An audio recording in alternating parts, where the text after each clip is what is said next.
marchado justo 3 días después de la muerte de don Francisco Giner de los Ríos.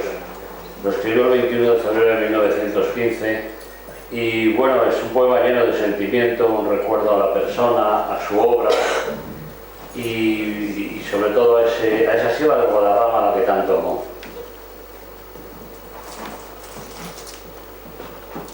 ¿Cómo se fue el maestro? La luz de la mañana me dijo: van 3 días que mi hermano Francisco no trabaja. ¿Murió? Solo sabemos que se nos fue por una senda clara diciéndonos: hacedme un duelo de labores y esperanzas. Sed buenos y no más. Sed lo que he sido entre vosotros. Alma, vivid. La vida sigue.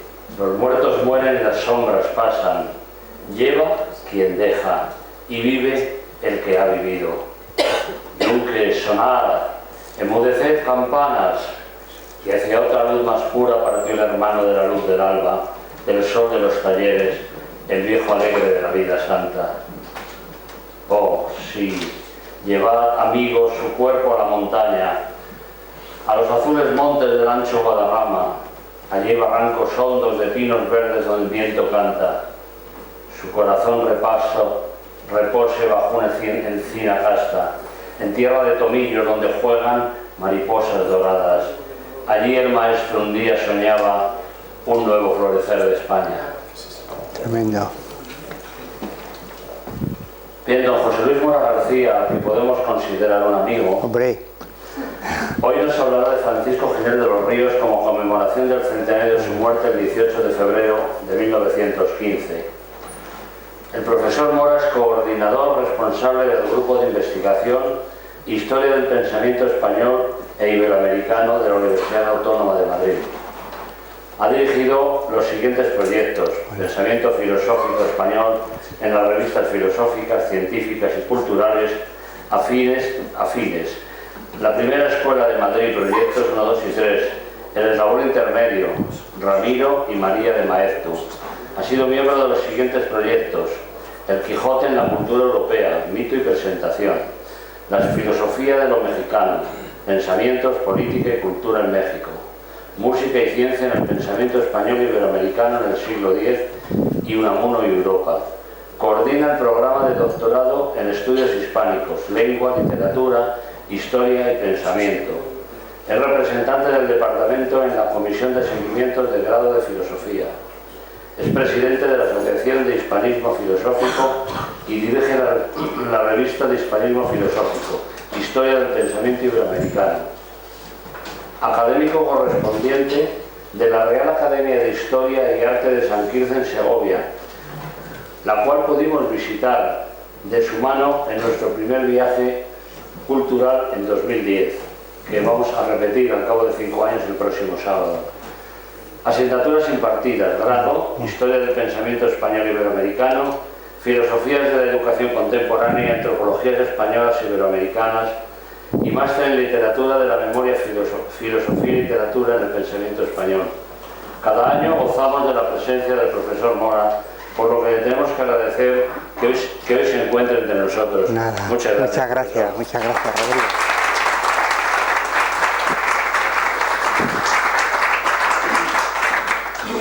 Bueno,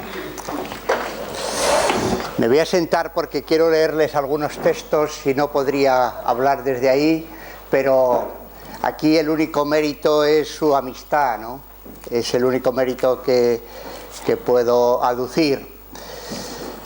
Y no sé yo qué puedo enseñarles después de un curso tan intenso donde todos ustedes han sacado matrícula de honor, ¿no? A diferencia de la universidad, donde como tiene consecuencias económicas solamente se puede dar un 10% de matrículas de honor a los estudiantes, ¿no? O sea, 1 por cada 10, ¿no? Pero aquí se puede hacer una justicia completa y dar matrícula de honor a todo este grupo de la Universidad Popular de Tres Cantos. Si ustedes miran hacia atrás seguro que sienten vértigo de todo lo que han hecho a lo largo de estos años. Así que el gozar de su amistad, el que me inviten cada año a estar un ratito aquí con ustedes, y ya me gustaría poder venir más, pero en fin, a veces es difícil encontrar más huecos, pero ya me siento enormemente complacido, y hacerlo en un día como hoy, en que tratamos no solamente la figura de Giner de los Ríos, sino toda una tradición española a la que me voy a referir, porque lo que voy a hacer es contextualizar un poco y tratar de ver por qué la institución y qué era lo que intentaba suturar en el momento en que nació, ¿no? Al estudiar la geografía y la historia, hay que procurar despertar en las niñas el sentimiento de amor a la tierra donde se ha nacido, a la ciudad, a la región y a la patria, dándoles un claro concepto del patriotismo y de los deberes de civilidad. Todo ello partiendo del amor a los padres y al propio hogar. Les haré ver que la patria es las leyes que nos protegen y garantizan nuestras vidas, el idioma que hablamos, la herencia de las virtudes y valores que recibimos y la tradición de nuestros hombres ilustrados, héroes, sabios, grandes reyes y santos que consagraron su vida al engrandecimiento de ella y cuyo ejemplo debemos imitar. Les daré a conocer que no sirve solo a la patria y se es héroe dando la vida en una batalla por defenderla, sino ofreciéndole nuestro diario trabajo y el cumplimiento estricto de nuestros deberes, laborando en la rectitud de nuestra conducta y el esfuerzo de nuestro trabajo para que se engrandezca y prospere. Esta era la nota de preparación de la clase que iba a dar al día siguiente doña Araceli Alarcón, madre de María Zambrano, en el Colegio Santa Eulalia de Segovia, el 3 de octubre de 1923, un mes después de que Primo de Rivera implantara el Directorio Militar en septiembre. La lección que dio el 31 de enero de 1924 estaba dedicada justamente a la elección de alcaldes, y verán lo que tenía preparado doña Araceli para sus niñas. El objeto principal de esta lección será despertar en las niñas el sentimiento de ciudadanía y hacerles ver la gran importancia que para la ciudad y para la nación tiene el que los ayuntamientos estén formados por personas cultas, y no solo cultas, sino trabajadoras y austeras, y la gran inmoralidad que constituye el que su elección no se rija por normas de justicia. Intentaré, con motivo de esta lección, en el intento de fomentar en el espíritu infantil los sentimientos de ciudadanía y patriotismo y de aclarar el concepto de patria, inculcándoles el deber que todos tenemos de contribuir a su florecimiento y buena administración. Que los delitos cometidos contra ellos son, si cabe, más graves que los cometidos contra un solo individuo, pues afectan a muchas personas, a todas las que constituyen la nación y al honor de ésta. Es indispensable cumplir fielmente con todos nuestros deberes de ciudadanía, deberes múltiples que pueden concretarse en uno solo: austeridad y pureza de conducta y gran amor y obediencia a sus leyes. 31 de enero 1924. El día 21 de marzo, la lección que les impartió a sus niñas de la escuela graduada de la Escuela de Santa Eulalia tenía el siguiente guión: con motivo de celebrarse mañana la ceremonia de jura de bandera, saben que en Segovia está la Academia de Artillería, que luego suprimiría, por cierto, Primo de Rivera. Con motivo de celebrarse mañana la ceremonia de jurar la bandera a los soldados de la guarnición de esta capital, les explicaré a las niñas el valor y significado de este acto. Les describiré la sencilla y breve ceremonia y trataremos después del deber que todo español tiene de ser fiel a su patria y defenderla en todos los momentos, sirviéndonos esto para fomentar el concepto de patria que procuraré elaborar y crear en la conciencia de las niñas en todas las ocasiones oportunas. Les diré que somos humanos en cuanto tenemos patria, en cuanto pertenecemos a un conjunto espiritual de seres que tienen un mismo pasado histórico, y unas mismas leyes que regulan su vida. La patria es lo que nos da la personalidad ante el mundo, así como la familia nos la da ante la sociedad del pueblo en que vivimos. Y lo mismo que para ella es una persona sin padres ni apellidos, es para el mundo un ser que no tiene patria. Así, en el pueblo donde vivimos, para distinguirnos y señalarnos entre los demás, tenemos un nombre propio y luego los apellidos. ¿Quién eres?, nos dicen, fulano de tal, y así, ante el mundo, nuestro apellido es el de nuestra patria. ¿Quién eres?, nos pregunta el extranjero, fulano de tal, español. Y a ella, a la patria, a sus leyes, le debemos nuestros derechos de hombres. 21 de marzo de 1924. Bueno, pues doña Araceli no formó parte propiamente de la institución, pero sabemos por su hija que formaba parte del espíritu de la misma, y que todos ellos contribuyeron, como ha dicho aquí algunos amigos, Antonio Jiménez, a quien han podido ver explicar todo el pensamiento de Giner, desafortunadamente ya fallecido hace 6 años, colega de la Complutense, y también Juan López, colega de la Universidad de Cádiz, que estudió a Federico de Castro, uno de los krausistas de la Universidad de Sevilla. Todos ellos tuvieron este sentido de patria. Y sin embargo, doña Araceli Alarcón no murió en su pueblo. Doña Araceli Alarcón murió en París, murió exiliada, ¿no? Y quienes defendieron la libertad de cultos, les quería haber traído para haberlos proyectado, pero se me ha olvidado esta mañana en la universidad, os lo puedo mandar. En diciembre de 1868, con letra manuscrita, Gumersindo de Azcárate, que ha sido nombrado en el documental, el propio Nicolás Almerón, Francisco Giner, cuya firma está aquí en la esquina, Julián San del Río, José Fernández González, que ha salido ahí como profesor de Giner en Granada, y toda la lista de nombres que están aquí, firmaron el siguiente manifiesto a favor de la libertad de cultos. Los que suscriben declaran su opinión a favor de la libertad de religión y de la igualdad de cultos.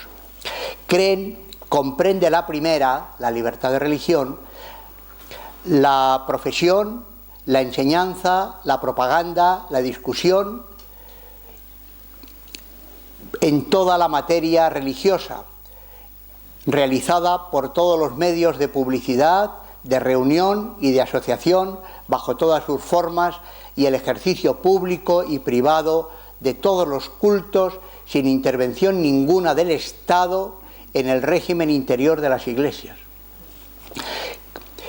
Comprende la segunda, la igualdad de cultos, la perfecta igualdad de todos los cultos ante el Estado, con supresión de toda protección y de todo ejercicio favorable de cada uno de ellos. Y se obligan a constituirse en asociación permanente para defender y propagar estos principios hasta lograr se realicen en nuestra patria. Diciembre de 1868. Bueno, pues si doña Araceli murió en París, todos estos firmantes están enterrados en el Cementerio Civil de Madrid. Y la institución libre de enseñanza mereció, en un libro publicado en 1937 por Enrique Suñer, que era un médico, un texto titulado Los intelectuales y la tragedia española, el siguiente juicio. Para que este programa ideal, se refiere al programa del franquismo, digamos, hace falta practicar una extirpación a fondo de nuestros enemigos, de esos intelectuales en primera línea, productores de la catástrofe. O sea que Enrique Suñer atribuía a los intelectuales la tragedia de España. Por ser más inteligentes y más cultos, son los más responsables. También son los más peligrosos, porque ellos mantienen y mantendrán probablemente hasta el fin de sus días sus concomitancias con las sectas, de las cuales no pueden desligarse porque en ello les va la vida. Procurarán hipócritamente fingir el arrepentimiento, mas en esencia permanecerán dentro de sus antiguas posiciones, porque el sistema judaico-marxista no suele soltar a los cerebros adecuados para sus propósitos que apresó en sus redes. Cuando se manifiesten los, entre comillas, intelectuales tantas veces mencionados en estas páginas, son las conclusiones del libro, sorprendidos y arrepentidos de los espantosos y repugnantes crímenes que ellos mismos con sus propagandas nocivas desencadenaron, deberá contestárseles con estas palabras traducidas de Il Popolo d'Italia, que era la revista de Mussolini. Los que roban, incendian y asesinan son vuestros discípulos, aquellos que predicaban vuestras ideas y aplicaban vuestro evangelio. Mas, ¿qué hicisteis para detener el carro que se despeñaba por el desfiladero rojo? Firmado en Burgos, 28 de febrero 1937. El año 40 se publica un libro colectivo bajo el título Una poderosa fuerza secreta, la institución libre de enseñanza, donde se recogían artículos que se habían ido publicando en el noticiero de Zaragoza. Simplemente les leo el primer párrafo del último capítulo, que está firmado por Ángel González Palencia, catedrático de la Universidad de Madrid. Desbaratado el tinglado institucionista al dominarse la revolución, para cuyo servicio se levantara pacientemente en el transcurso de varios lustros, habrá el Estado español de resolver acerca de las piezas sueltas de aquel tinglado, construidas en su totalidad con dinero de la nación. La casa matriz, la escuela de niños, que en la calle de Martínez Campos era el núcleo fundamental de la secta, habrá de sufrir la suerte de los bienes de todos aquellos que han servido al Frente Popular y a la Revolución Marxista. Como en los días gloriosos imperiales, podría arrasarse la edificación, sembrar de sal el solar y poner un cartel que recordase a las generaciones futuras la traición de los dueños de aquella casa para con la patria inmortal. Esto, no sé si conocían estos textos, pero bueno, pues así que nos estamos refiriendo a la tradición perdedora de la guerra civil, que no fue la España roja, porque casi no había España roja. En las elecciones del año 31 había un diputado del Partido Comunista. En las del 33 había 3, uno de ellos Ignacio Bolívar, por cierto un gran biólogo. En las elecciones del Frente Popular, de 300 diputados, había 15 diputados del Partido Comunista, ¿no? Así que la tradición perdedora de la guerra civil fue la tradición liberal y la zona próxima del socialismo. Antes se ha citado a Fernando de los Ríos, pues toda esa tradición, ¿no? Y se produjo un vacío enorme, ¿no? Se produjo un vacío enorme porque, como antes se ha dicho, intelectualmente el periodo que va desde la generación de Galdós, de 1868, a la generación del 68, desde 1870 aproximadamente, hasta la guerra civil, hasta el año 36, pues ha venido en llamarse, yo creo que con acierto, la edad de plata de la cultura española, por cuanto es verdad que hay una nómina de intelectuales de todos los campos del conocimiento de primer nivel, ¿no? Tanto en el campo de las ciencias sociales, como en el campo de las ciencias naturales, como en el campo filosófico, como en el campo estético.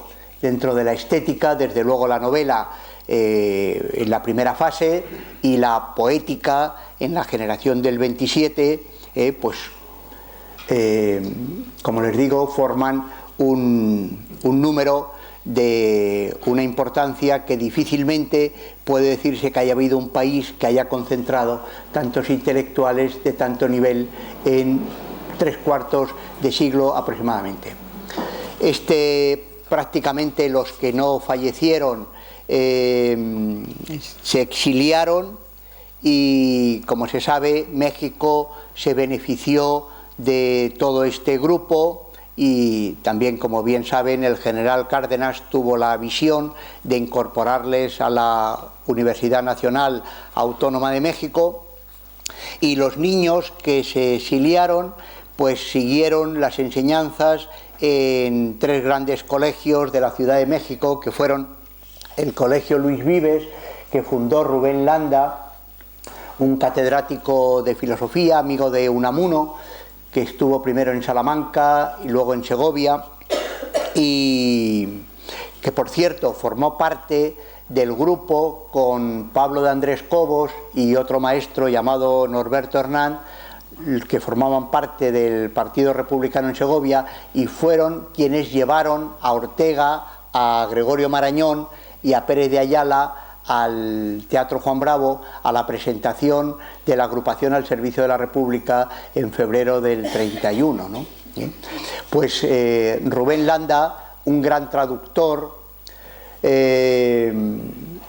fue uno de los fundadores de este colegio Luis Vives, que tuvo un gran nivel. Junto al colegio Luis Vives, el Colegio Madrid y la Academia Hispano-Mexicana, donde me recordaba hace unos 10 días la única discípula viva que queda de José Gaos, una mujer de 92 años, espléndidos años y espléndida mujer, que sigue en activo. Allí no se jubilan propiamente los profesores y están en buenas condiciones de salud, y sigue enseñando y dirigiendo proyectos.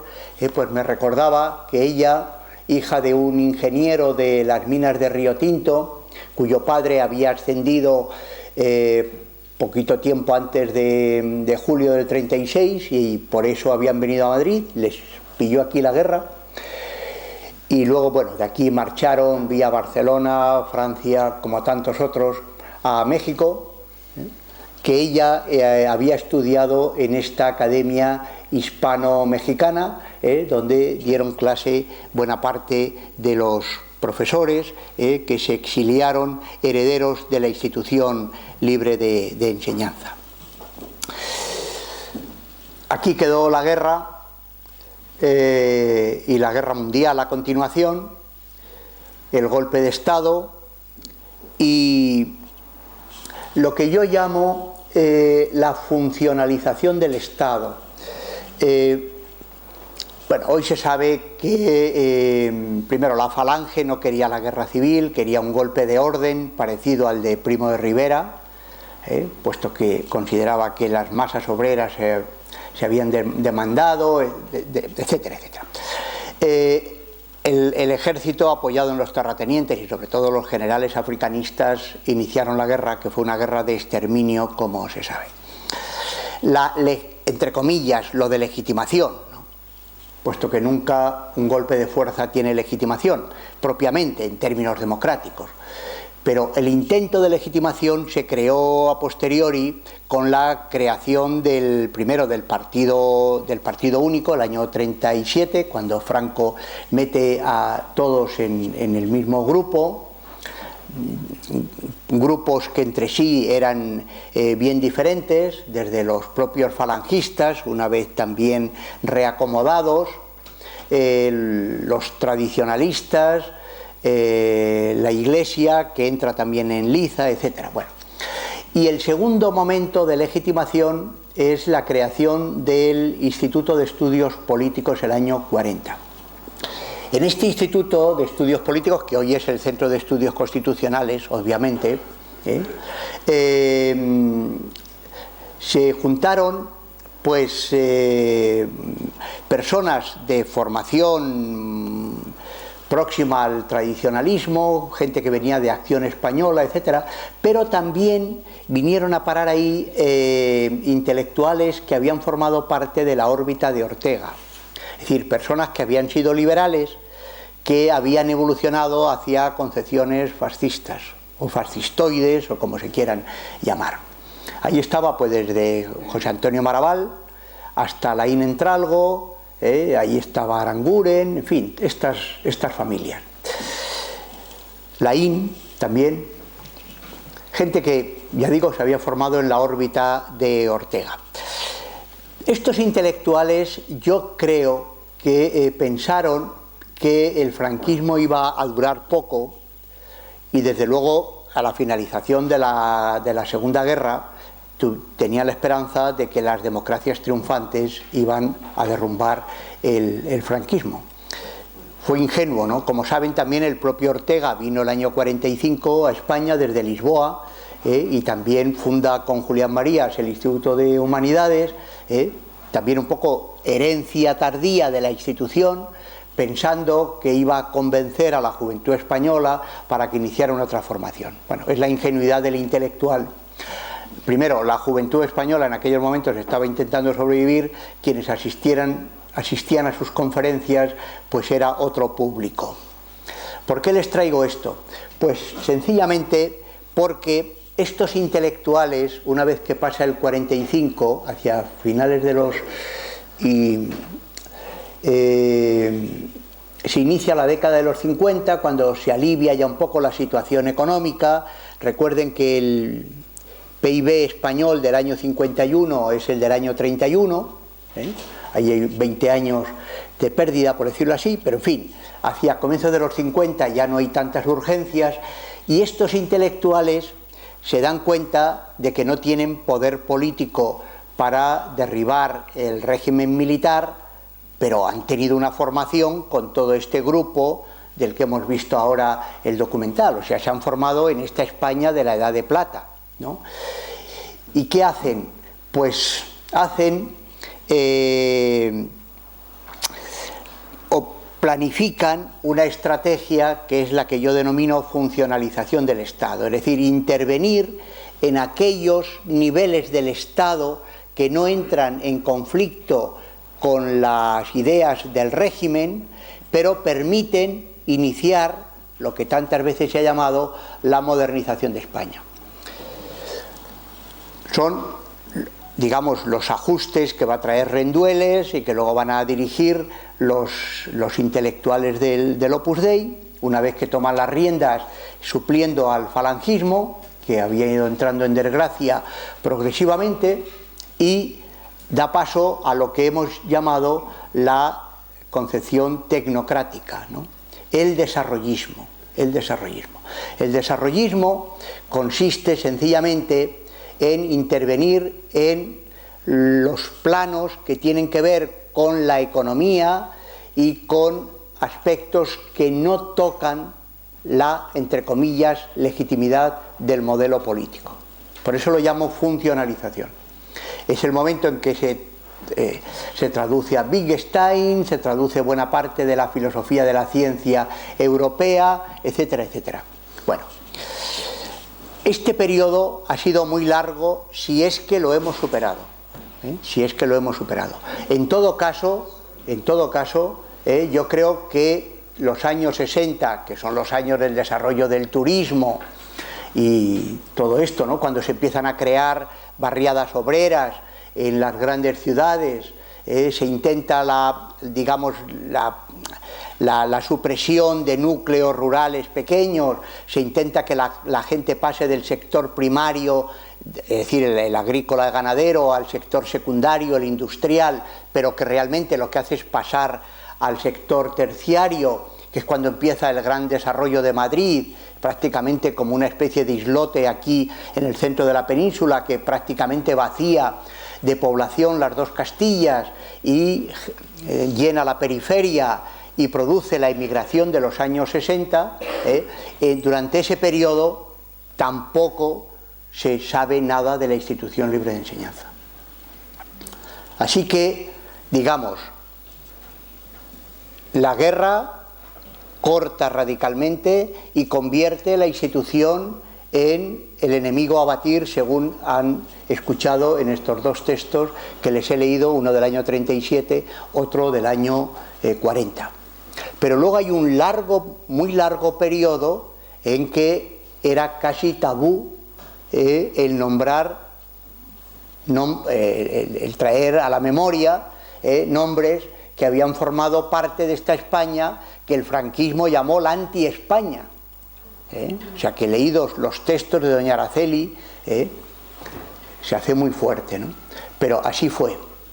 Así que desarrollo económico, transformación de las estructuras económicas, pero sin tocar la legitimidad del régimen. Hasta la Ley General de Educación, que es una ley de corte tecnocrático, que introdujo elementos de corte metodológico, didáctico, basados en el desarrollo de las ciencias sociales, de corte funcionalista, basados en el capital humano, pero muy alejados de toda la tradición institucionista, que era una tradición que estaba vinculada al viejo humanismo, del que ahora les voy a hablar un poquito, español, del cual el franquismo se mostraba más bien crítico, porque, según había propuesto Ramiro de Maeztu, el Renacimiento habría introducido por primera vez en la historia elementos que habrían traído el relativismo, y con el relativismo pues todos los ismos de la filosofía moderna, todos contrarios a la concepción de la Iglesia, ¿no? Así que digamos que esta tradición tecnocrática, este periodo que llamamos como desarrollismo, aun siendo liderado por personas de formación religiosa, de la obra, sin embargo, en absoluto conectaron con la vieja tradición humanista, sino que más bien llevaron a la concepción del hombre como una unidad de medida de un sistema. Así que, claro, en un periodo tan largo como el que ha sido la dictadura de Franco, o sea, dictadura y como se le quiera llamar en sus sucesivas fases, que duplica el número de años del periodo de Mussolini en Italia, que fue del año 23 aproximadamente hasta el 43, en que se inician las revueltas contra Mussolini, una generación y un poco. Hitler es un 12 años, 13 años, es decir, una generación. Aquí desde el año 36, para las zonas de España que quedaron bajo la órbita del ejército de Franco, hasta el año 78, si me apuran, hasta un poquito más, estamos hablando de 50 años. 50 años son 3 generaciones. O sea, quiere decir que la España democrática, para recuperar esta tradición que nos trae aquí esta tarde, pues tenía que recuperar ni más ni menos que a los tatarabuelos, pero sin haber conocido casi ni a los padres ni a los abuelos. Es decir, que esto significa que se ha roto la cadena de afecto, y ya hay que recuperar la cadena a través de la investigación, a través de la investigación histórica, y después de investigar hay que reincorporar y familiarizar a la sociedad española con estos nombres que eran completamente desconocidos.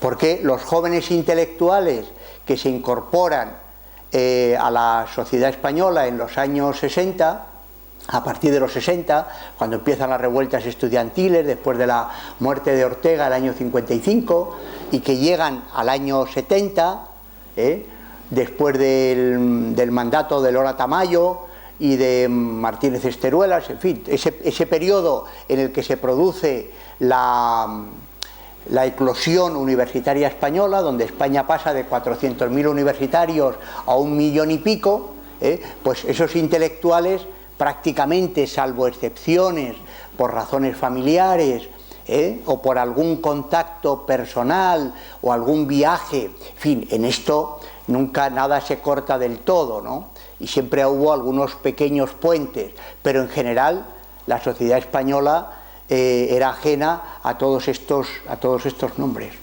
Así que la recuperación está siendo muy difícil, ¿no? Muy difícil. La generación de Felipe González, o sea, la generación del Partido Socialista de los años 80, en fin, es fácil siempre juzgar a toro pasado, ¿no? Y yo pienso que pudo hacer más por esta tradición, porque ellos eran los que tenían vinculación, o sea, primero José María Maraval, después los Solana, ¿no? Eran gente que había tenido vinculación con esta tradición. O fueron las urgencias de tipo técnico. Aquí los que somos un poquito más mayores recordamos la famosa reconversión industrial, ¿no? Las urgencias de que la Renfe llegara a punto, ¿no?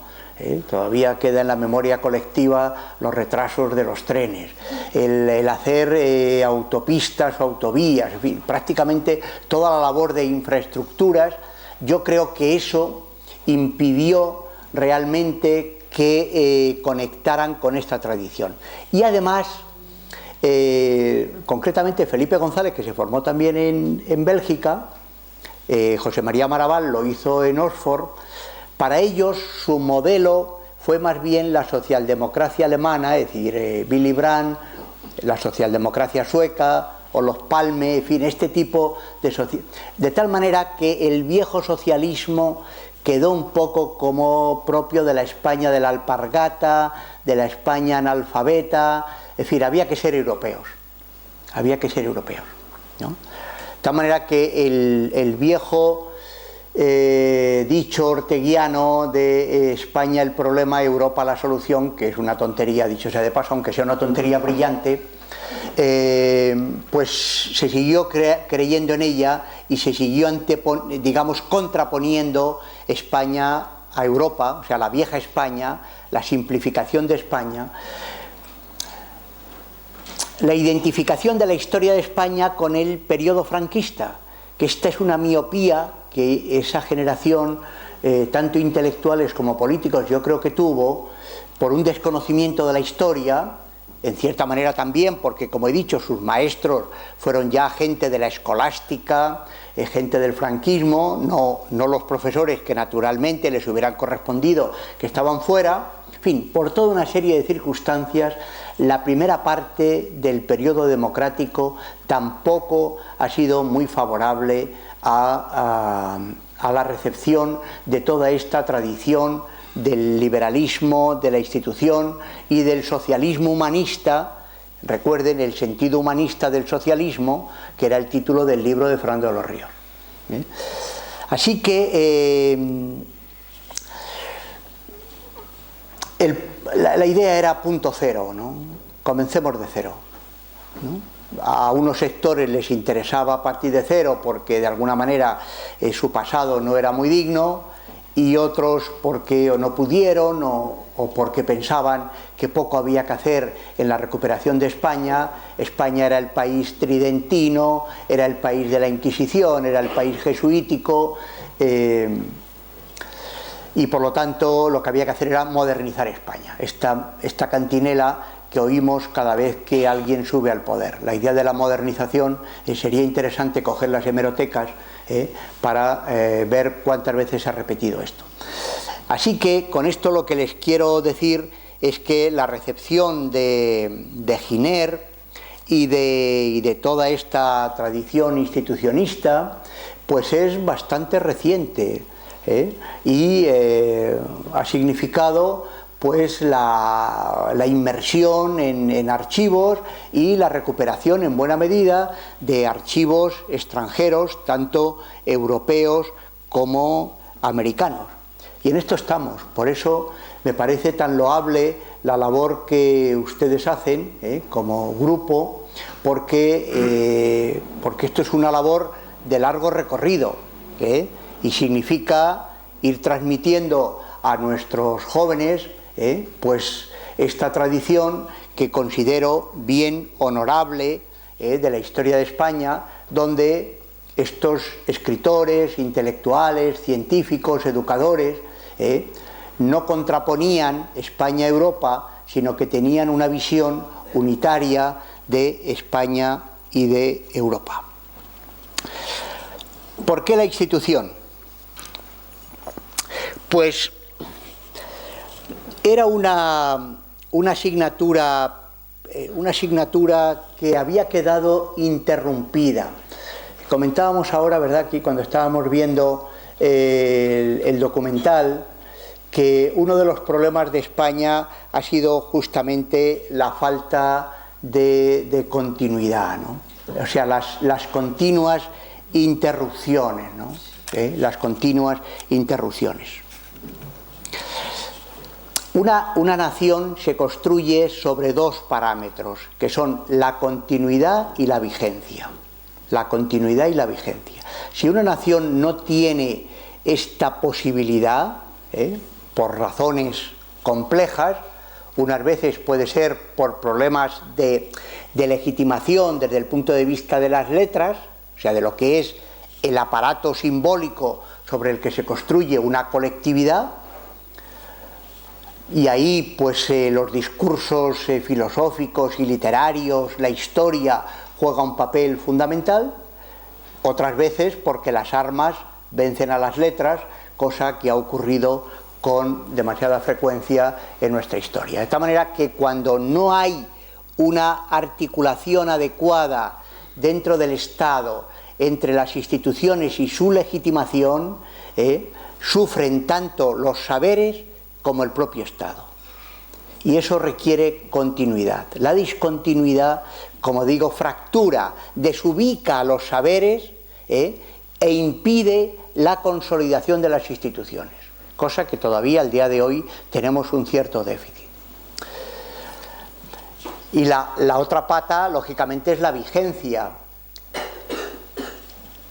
La continuidad sin vigencia se convierte en tradición tradicionalista, ¿no? El concepto de tradición es un concepto que en España se ha cargado de todas las connotaciones peyorativas, cuando la tradición es un concepto básico en la construcción de cualquier grupo humano.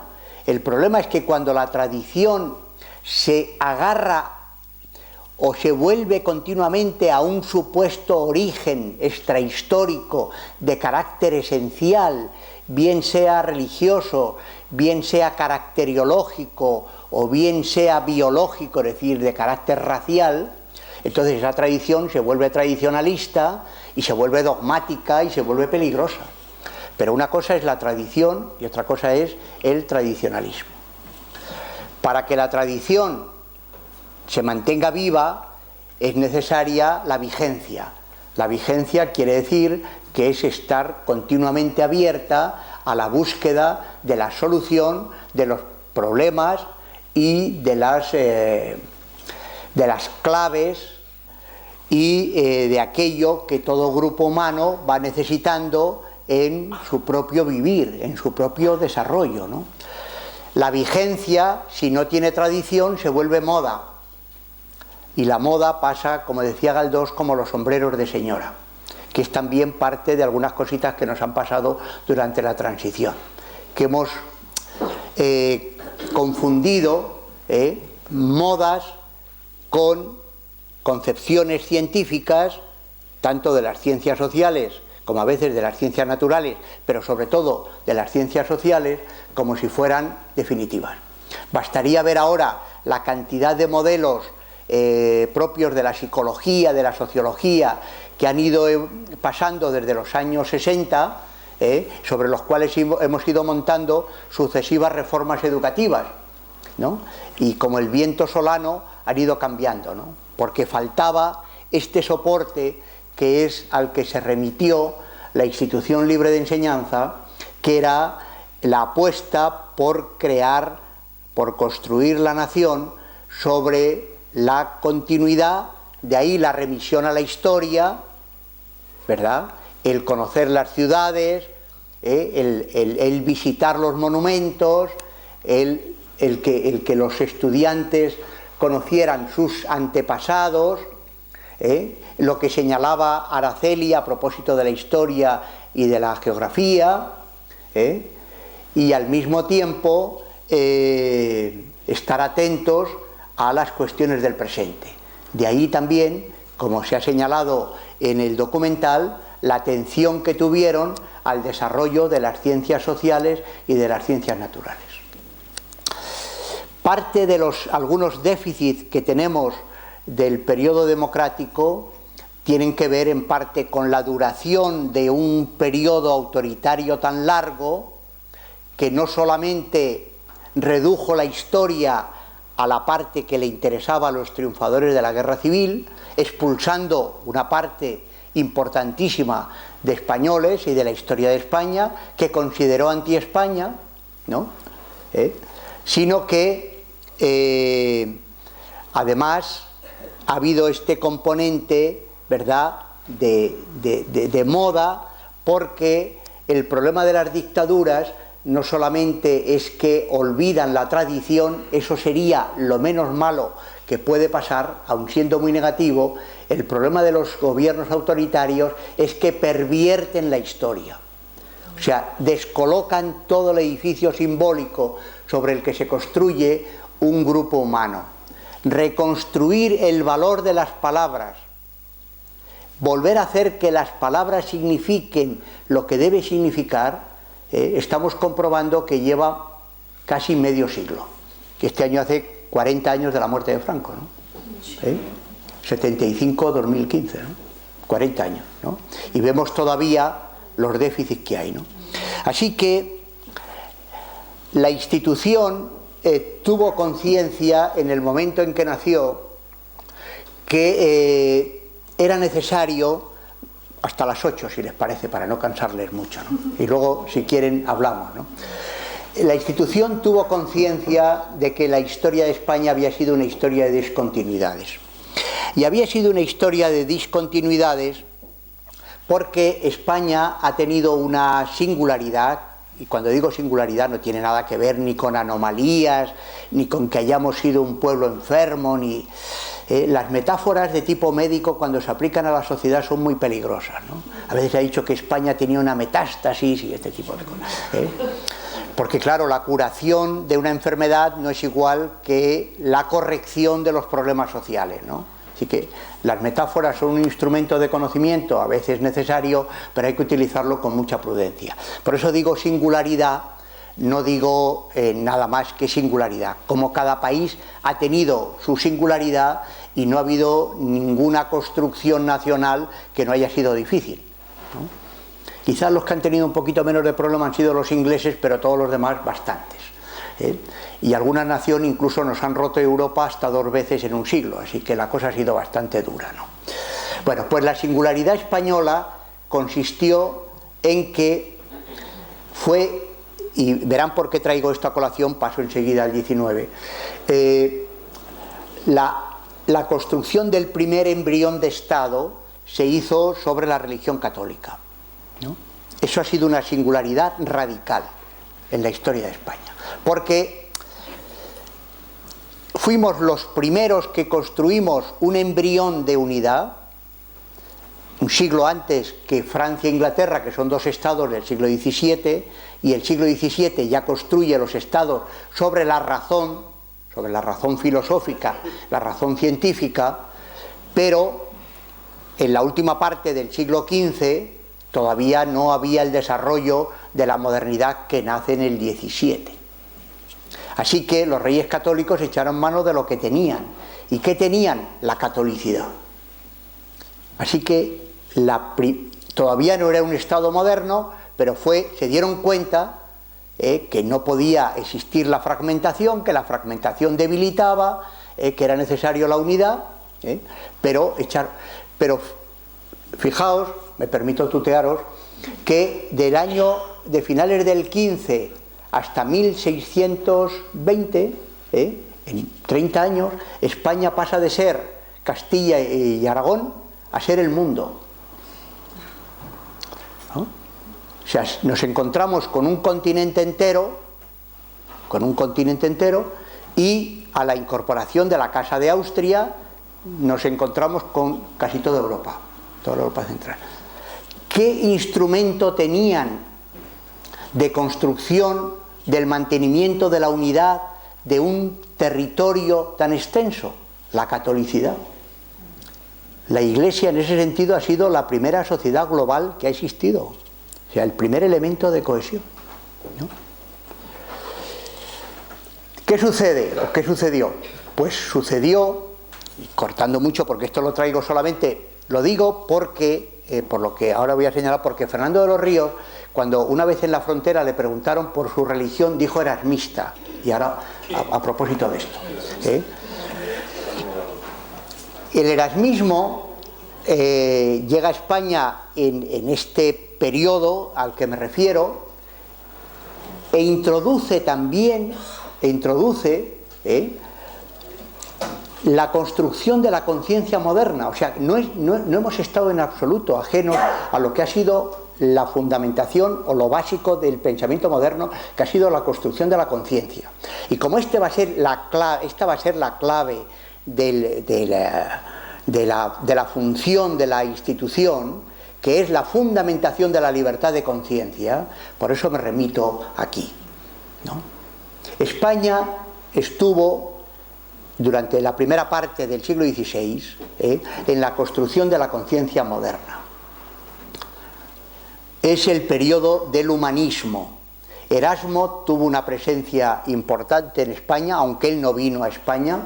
Fue invitado a Alcalá, pero no vino, pero sí su libro más famoso, el Enquiridion, y buena parte de sus adagios, la traducción del Nuevo Testamento, el famoso Elogio de la Locura, esos eran libros que se leían. Y eso tenía que ver con la construcción del libre examen.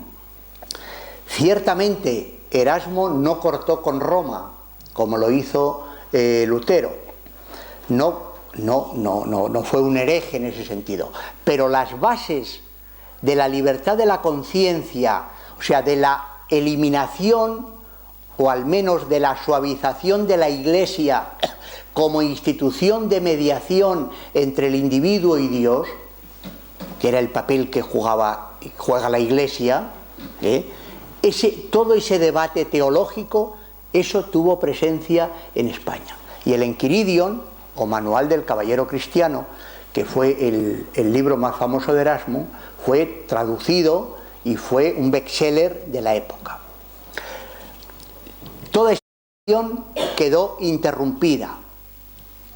Y esta idea de interrupción es una idea que ha estado presente continuamente en la historia de España. Y queda interrumpida hacia la mitad del siglo, cuando hacia 1559 la monarquía católica apuesta por mantener la catolicidad como religión de Estado y apuesta por la concepción teocrática y se erige en el brazo ejecutor de los preceptos del Concilio de Trento y mantiene la idea de catolicidad, o sea, la idea del mundo, en un momento en que se van a conformar los estados, y los estados no son el mundo, los estados son unidades más pequeñas, que en la tradición protestante tienen a las iglesias supeditadas al poder civil. O sea, hay iglesias nacionales, no la Iglesia católica. Esto ha marcado la historia de España de manera muy importante.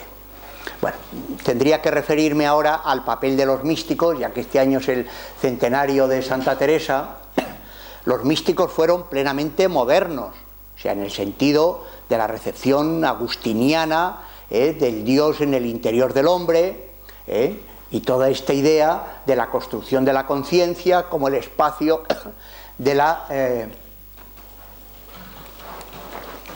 presencia de un Dios que acoge el conjunto de la creación, etcétera, ¿no? En definitiva, la mística fue en buena medida la religiosidad alternativa a Trento. Y de hecho, Santa Teresa no fue canonizada hasta bien entrado el siglo XVII, ¿no? Y como se sabe, todos los místicos tuvieron problemas, ¿no? Tuvieron problemas con la Inquisición. Y al siglo XVI pertenece también la famosa Escuela de Salamanca y todo el desarrollo del derecho de gentes, que ahora se reconoce al padre Vitoria como el gran constructor del derecho internacional moderno, que se llamaba derecho de gentes,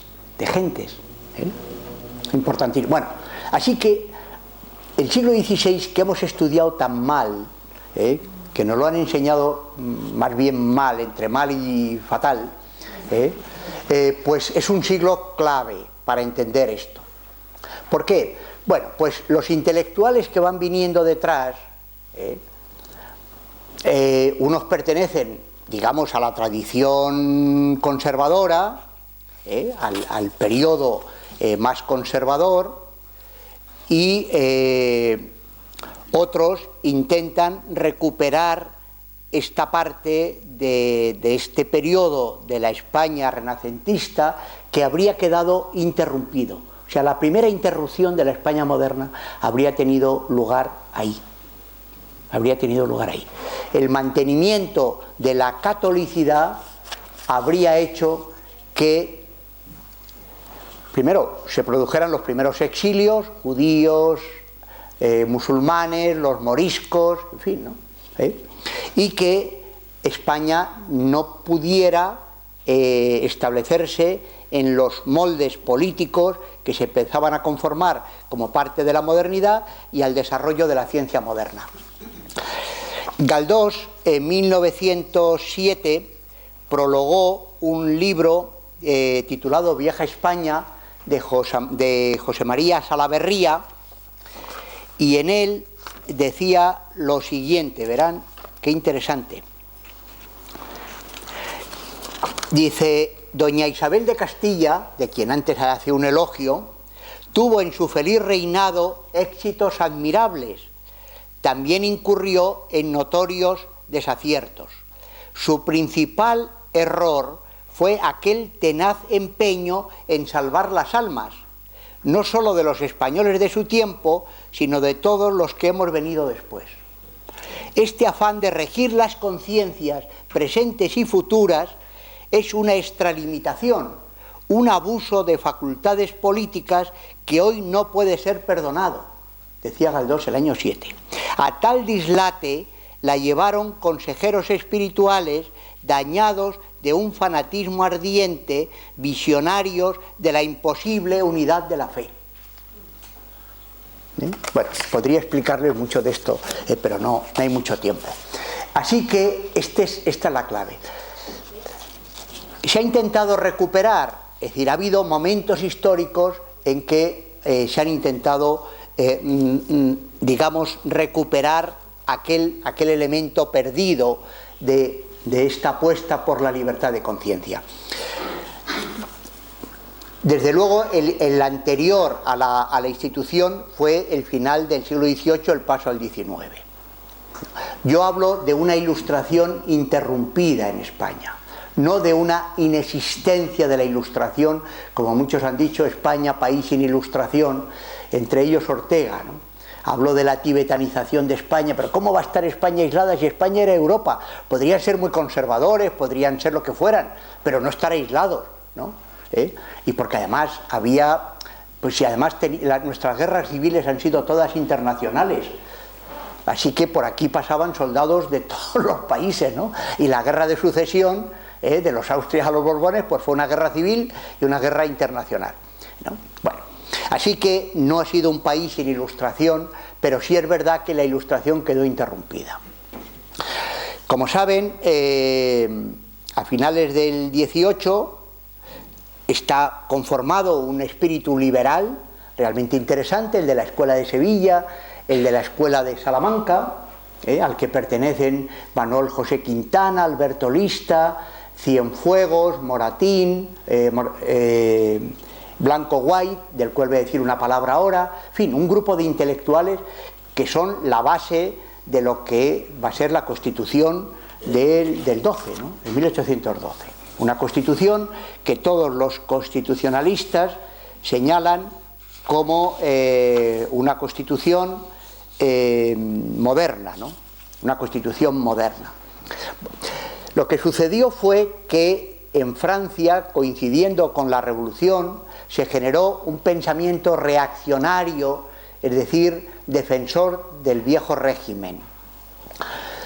Y aun habiendo nacido en Francia, por lo tanto no ser de raíz española, aquí echó muy buenas raíces. De tal manera que buena parte de ese pensamiento reaccionario que defendía la estructura del viejo régimen, pues fue favorecido por algunos sectores de la monarquía de los Borbones, pues después de todo compartíamos monarquía, y por aquí vinieron buena parte de los predicadores de este pensamiento que tenía en su base un fuerte pesimismo antropológico, es decir, que tenía una concepción muy negativa del ser humano y pensaba que la libertad conducía al hombre a una especie de Babilonia y a una especie de animalismo, de tal manera que si el hombre era libre y quedaba fuera de la Iglesia, iba a producir una especie de apocalipsis, algo así, ¿no? Bueno, de tal manera que, como se sabe, claro, el bueno de Napoleón, por decirlo coloquialmente, echó leña al fuego viniendo por aquí. Y entonces todo este pensamiento reaccionario, que fue la base del partido servil, sirvió para que desde los púlpitos se incendiara la reacción castiza, españolista, antiilustrada, como reacción hacia lo extranjero, que va a ser un elemento que después va a estar muy presente en todo el pensamiento reaccionario español, y lo está en estos textos del año 37 y del año 40 que les he leído en otras partes. Es decir, y por ejemplo, en el expediente de sanción de depuración a Rubén Landa, este catedrático que estaba en Segovia, testificó en su contra el secretario del instituto, y lo que adujo fue que acompañaba a los extranjeros en sus visitas por la ciudad, ¿no? Porque sabía inglés, sabía francés, así que esta idea de lo extranjero, ¿no? La idea de lo extranjero ha calado, bueno, afortunadamente ya esto ha pasado, ¿no? Pero durante mucho tiempo, y claro, el afrancesado pues se convirtió en enemigo de la patria, ¿no? Así que, digamos, todo el esfuerzo de incorporación al pensamiento moderno que se había realizado durante el siglo XVIII a través de los novatores, y la última parte durante el periodo de Carlos III y un poco de Carlos IV, vuelve a quedar interrumpido. Y como saben, la Constitución del 12, a pesar de que en el artículo 12 señala que la religión de la nación española es y será perpetuamente la católica, apostólica, romana y única verdadera, la nación la protege por leyes sabias y justas y prohíbe el ejercicio de cualquier otra, a pesar de una declaración tan explícita, el hecho de que la soberanía residiera en la nación, les pareció a los sectores más conservadores que el liberalismo era un pensamiento nefando. De tal manera que el año 14 a quien teníamos aquí era al buen Fernando VII, que excepto el periodo liberal del 20 al 23, por cierto, cuando nos invaden los 100.000 hijos de San Luis no se levanta nadie porque fue una invasión reaccionaria no liberal, pues excepto ese trienio lo que produjo fue casi 20.000 exiliados, o sea, todo el que era afrancesado. Así que una nueva interrupción.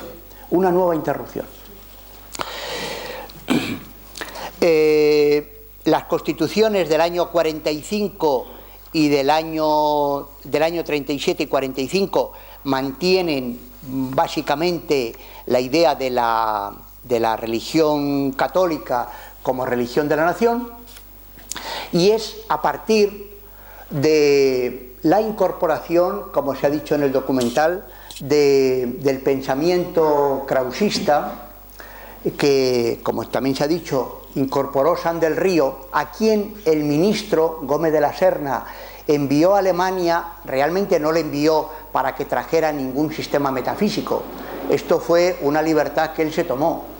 El ministro le mandó a Alemania para que estudiara por qué en Alemania las instituciones tenían continuidad y en España no. Eso fue lo que le pidió. Pero bueno, él le pareció que la filosofía de Krause, a quien los liberales españoles conocían a través de sus discípulos y de las traducciones francesas que se habían hecho en Bruselas, era una filosofía interesante para superar estas fracturas, estas rupturas que en la historia de España se habían ido produciendo. La del 16, la del 18, 19, etcétera. Y San del Río trajo este pensamiento que, como ha dicho Juan López en el documental, tenía tres aportaciones muy importantes. Una, que tenía un sentido del individuo, ¿no? El valor del individuo, y que el individuo se componía de alma y cuerpo, pero a diferencia de la tradición religiosa española, que primaba el alma y penalizaba el cuerpo, al que consideraba poco menos que la cárcel del alma y la base del pecado, de las pasiones, etc. Y realmente la salvación consistía en la liberación del alma del cuerpo. La filosofía de Krause establecía que el cuerpo y el alma eran dos principios idénticos en valor, y que estos dos principios que el individuo tenía, los tenía porque se correspondían con dos principios que conforman la realidad en su conjunto, que son el espíritu y la naturaleza. Y el ser que encarnaba ese doble principio de espíritu y naturaleza era Dios. De tal manera que a San del Río, que era un hombre creyente, le pareció que esta filosofía podía ser un buen puente para poder dialogar con la tradición católica, pero que al mismo tiempo que se pudiera dialogar con la tradición católica, se introdujeran los elementos propios de un pensamiento moderno que se basan en la racionalidad y, por consiguiente, en la ciencia. Es decir, que era posible establecer un puente entre la tradición y la modernidad. Es un tema sobre el que se habla continuamente. Y que se superara esta concepción dogmática que había llevado a la intolerancia de la tradición católica. Tenía aquí un texto de Blanco White que ya no les voy a leer, pero Blanco White, el año 24, cuando se aprueba la Constitución mexicana de Iturbide de ese año, que es cuando se constituyen los estados mexicanos, le reprocha a los mexicanos que hayan copiado la Constitución del 12 y mantengan la religión católica como religión de Estado, ¿no? Dice que eso no trae más que malas consecuencias, porque lleva a la intolerancia, lleva al fanatismo. Él apuesta por la defensa de la religión desde la convicción y desde la libertad. Claro, tengo aquí eso, lo necesitaría más explicación, pero lo dejo porque quiero ir terminando, ¿no? Así que, con todos estos antecedentes, San del Río creyó encontrar en esta filosofía un punto de encuentro.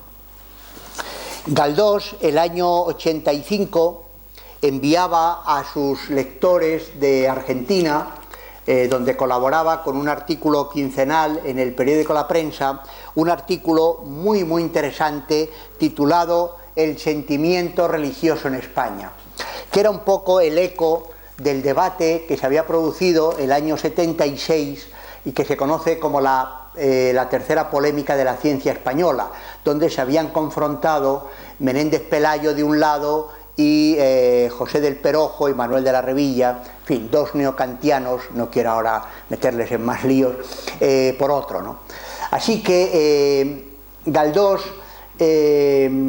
intenta mediar en esa polémica, y en este artículo, que como digo es muy interesante, les puedo dejar la fotocopia por si alguno quiere leerlo, reconoce por un lado que la nación española necesita de la herencia católica, porque en buena medida, buena parte de nuestra producción estética, literaria, artística, incluso Galdós, que era un buen patriota en el sentido tradicional, buena parte de las gestas que los españoles habían hecho, y llegar a Chile, por ejemplo, era una gesta enorme de cruzar los Andes, se había hecho en nombre de la religión católica. Digamos, bueno, no podemos echar por la borda el sentimiento religioso, pero al mismo tiempo no podemos hacer del sentimiento religioso la base de una concepción teocrática del Estado. El Estado tiene que construirse sobre la base de la racionalidad filosófica y científica, ¿no? Y entonces él intenta, como digo, mediar. Así que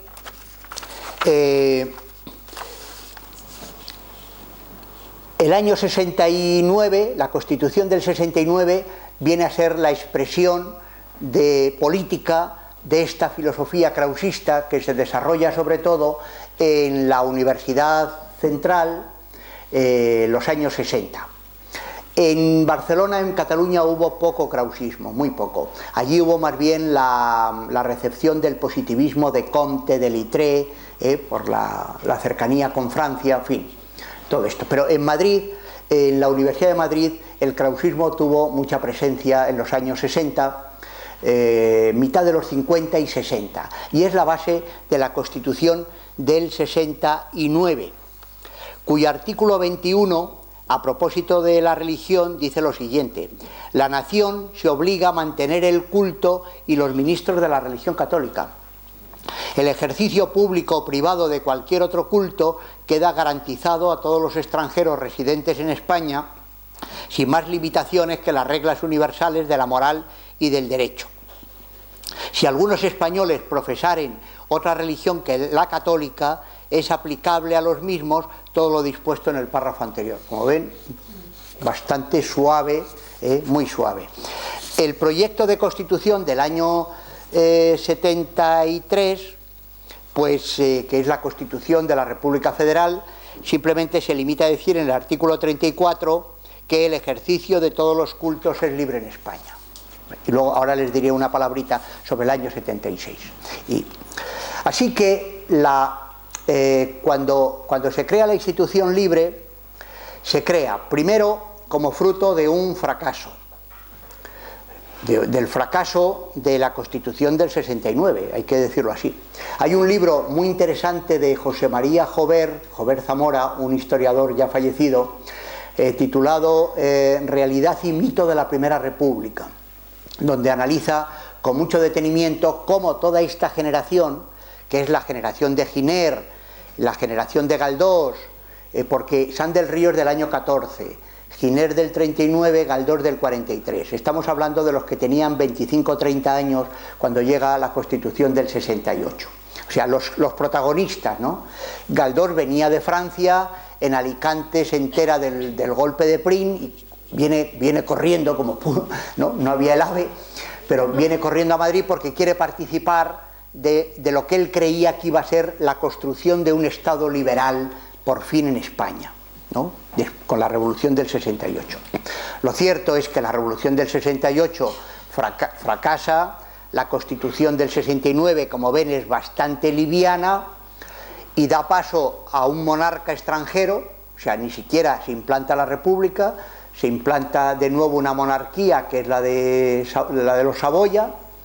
El pobre Amadeo lo tuvieron aquí 2 años, no supieron qué hacer con él tampoco supo saber qué hacer y se marchó.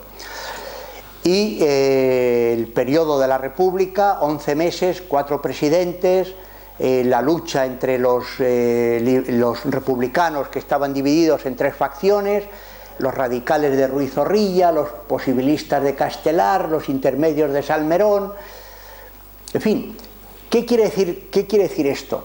Pues quiere decir que la filosofía krausista, que era una filosofía de corte idealista, produjo lo que podía producir una filosofía idealista y dejó sin producir lo que una filosofía idealista no puede producir. ¿Me explico?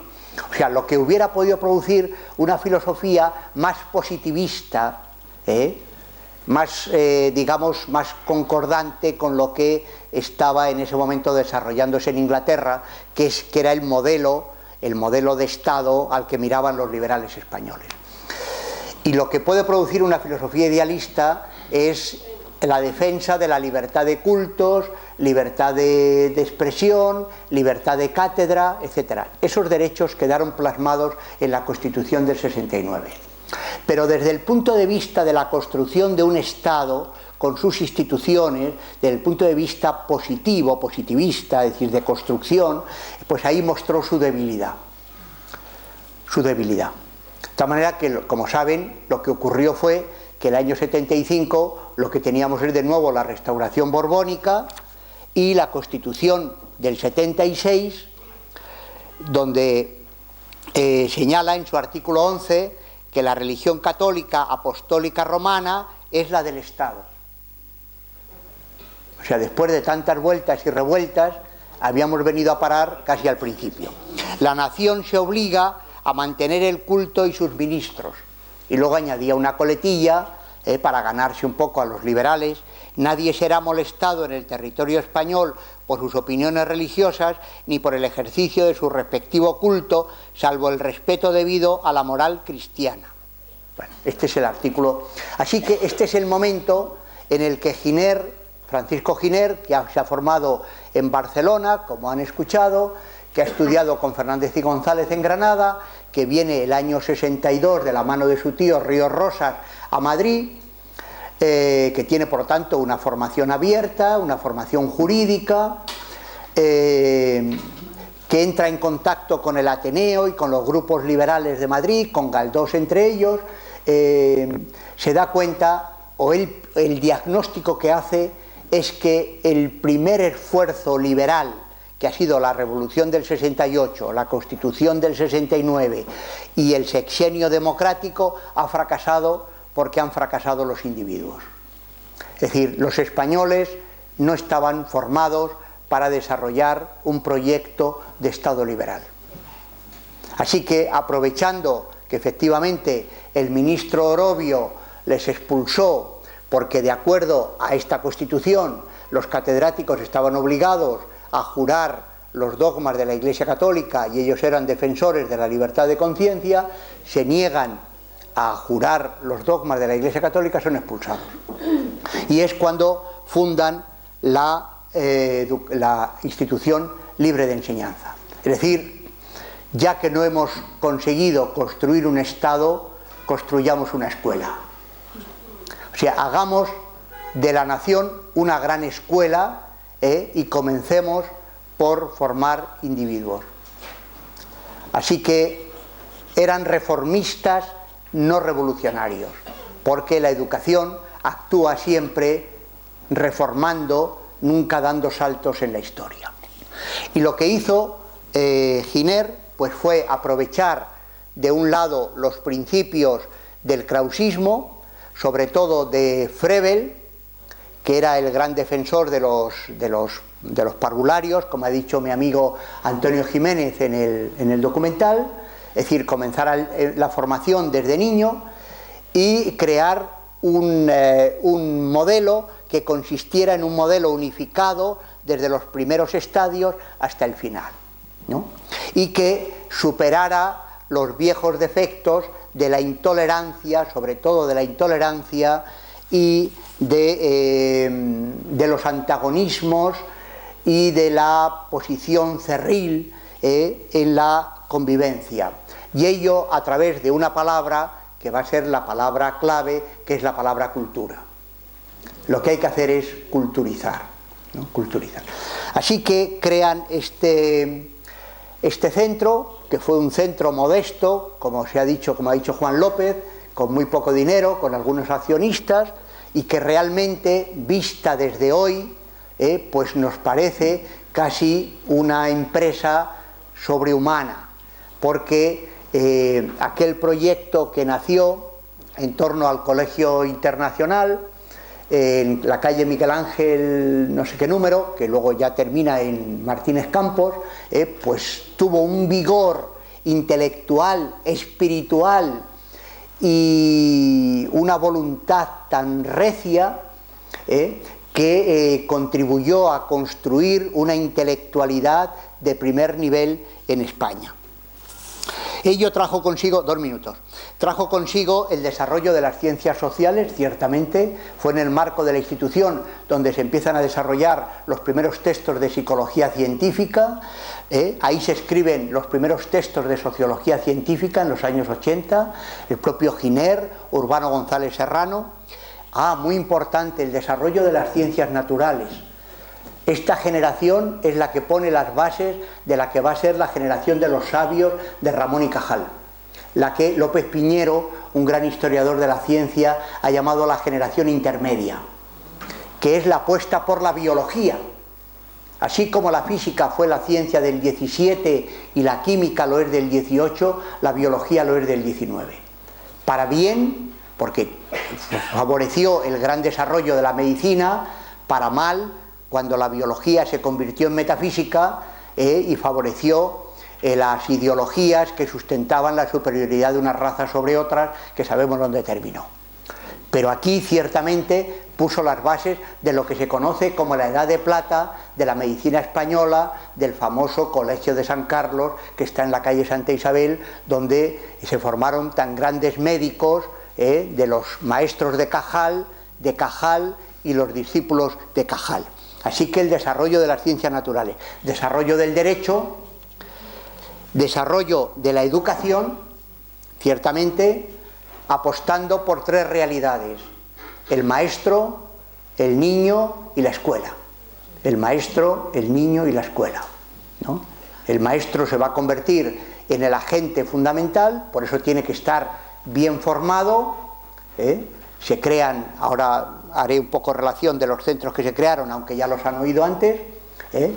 El niño comienza a tener un estatuto especial, o sea, el niño no solamente es el futuro adulto, sino que el niño, en cuanto niño, es sujeto de derechos y por consiguiente debe ser educado como tal niño.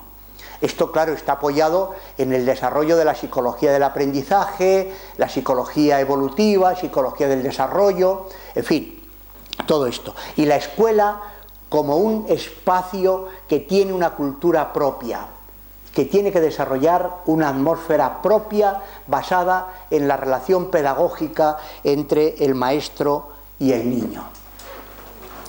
Y el desarrollo de la novela y de la estética. Es que ha sido fantástico, o sea, el nivel de creación de estos escritores, desde Galdós, ¿no?, que es un escritor de un potencial enorme, ¿no?, pero Clarín, Pardo Bazán, luego la generación del 98, la generación del 14, la generación del 27, los pintores de final del siglo, los músicos, los escultores, luego todo lo que es el modernismo, en fin, todo esto pues encuentra el caldo de cultivo aquí en este grupo, ¿no? Por supuesto la música, que no se me olvide, sobre la cual ha hecho una gran tesis una buena amiga que ha sido profesora en la Autónoma un tiempo, Leticia Sánchez, una tesis de 800 páginas, música para un ideal. Y comentábamos antes que Víctor Pliego han recuperado el viejo cancionero de la Institución Libre de Enseñanza, que yo cuando he escuchado esas canciones, como ya las he aprendido de la sección femenina y de la OGE, pues me he llevado una sorpresa de esto que decía antes, de que las dictaduras no solamente olvidan, sino que pervierten, ¿no?, el sentido. Bueno, las humanidades, la historia, la geografía, el paisaje, las ciencias de la naturaleza, todo esto, ¿no? Y todo ello basado, y simplemente lo enuncio, educación versus instrucción, como ha dicho mi amigo Antonio Jiménez. No se puede reducir la formación al aprendizaje ni a la instrucción. La persona consiste en ser educada. Y ser educada, y esto tiene que ver con lo que les decía al principio de mi intervención sobre el desarrollismo. La educación no puede quedar reducida a una formación metodológica o puramente profesional.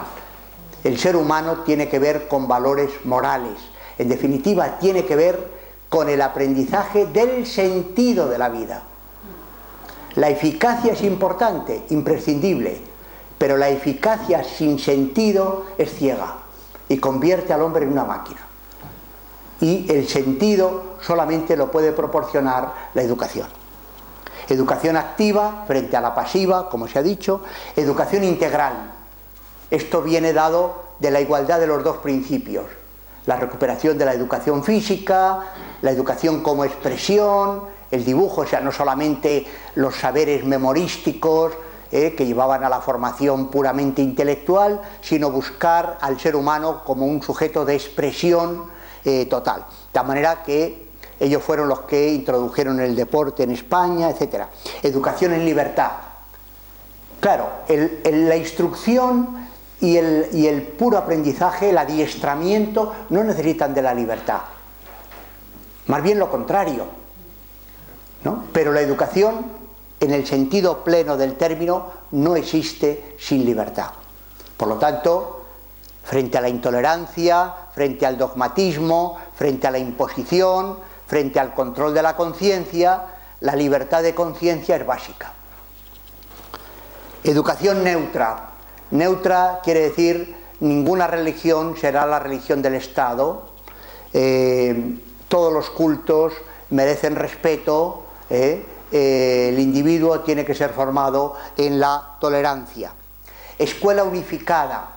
Escuela unificada no quiere decir estatal ni estatalista, quiere decir que todos los niños tienen que pasar por un proceso homogéneo desde los primeros niveles hasta los estadios, hasta donde se pueda, cada uno, porque la escuela unificada es la base de la construcción de la nación. Si no hay una enseñanza homogénea de todos los individuos de una nación, sencillamente es que no habrá nación. Y finalmente, coeducación y convivencia. Por lo tanto, la superación de la separación de sexos, ¿verdad? Y la convivencia de clases. De tal manera que, aun siendo la institución una agrupación de carácter de clase media, lo que llamaríamos burguesía, sin embargo, yo creo que casi todos ellos tuvieron un sentido social, de tal manera que hubo una zona del socialismo, que es toda esta zona de Besteiro, que fue profesor de la institución, de Fernando de los Ríos, etcétera, que convivió perfectamente con estos intelectuales. Es más, ellos fueron los que crearon el Instituto de Trabajo, y que es prácticamente la base del Ministerio de Trabajo, como saben, no en todos los países, es decir, de los derechos laborales, de la extensión universitaria a la clase obrera, etcétera, etcétera. Y de aquí surgió, como saben, pues toda una serie de instituciones que se fueron incorporando al Estado.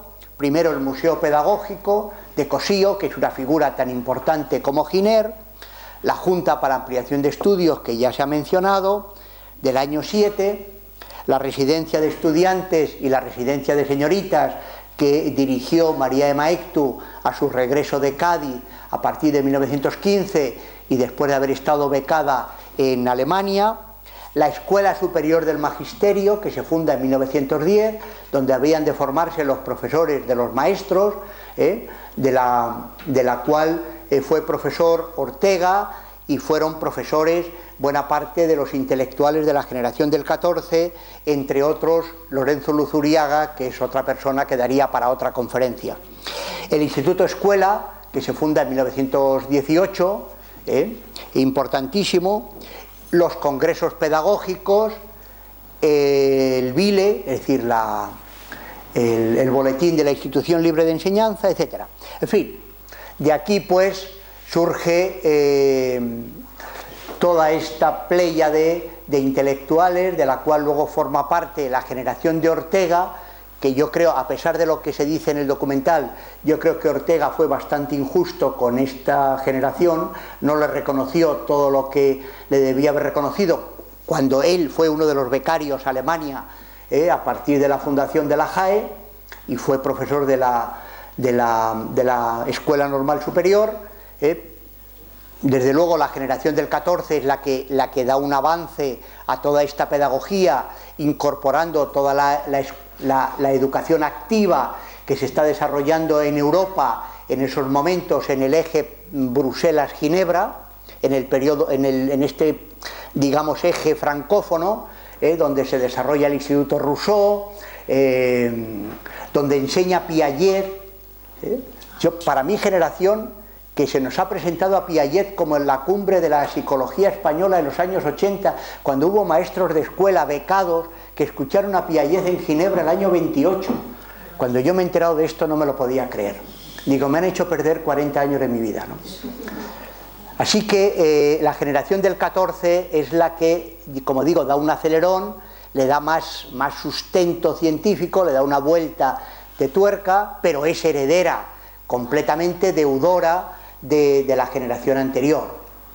Lleva a cabo una labor importantísima desde el punto de vista de la difusión, el papel de las revistas, la revista España, El Sol, Revista de Occidente, la revista de pedagogía que funda Luz Uriaga, la labor de traducciones, que es importantísima por parte de la generación del 14. Estas revistas tenían asociadas editoriales donde se traducía prácticamente todo.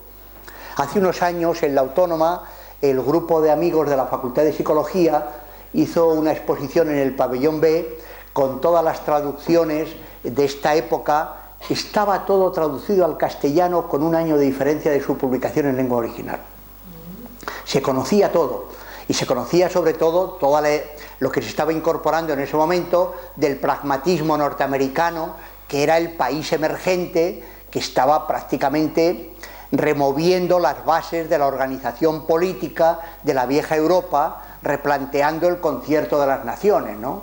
El nuevo mundo, el famoso nuevo mundo. Así que Dewey, Escuela y Democracia y todos estos textos son importantísimos. En fin, daría para mucho más. Y la generación, que luego ya es la generación del 27 o la del 31, que ya es la generación de los discípulos de Ortega, que es la generación de María Zambrano, la generación de José Gaos y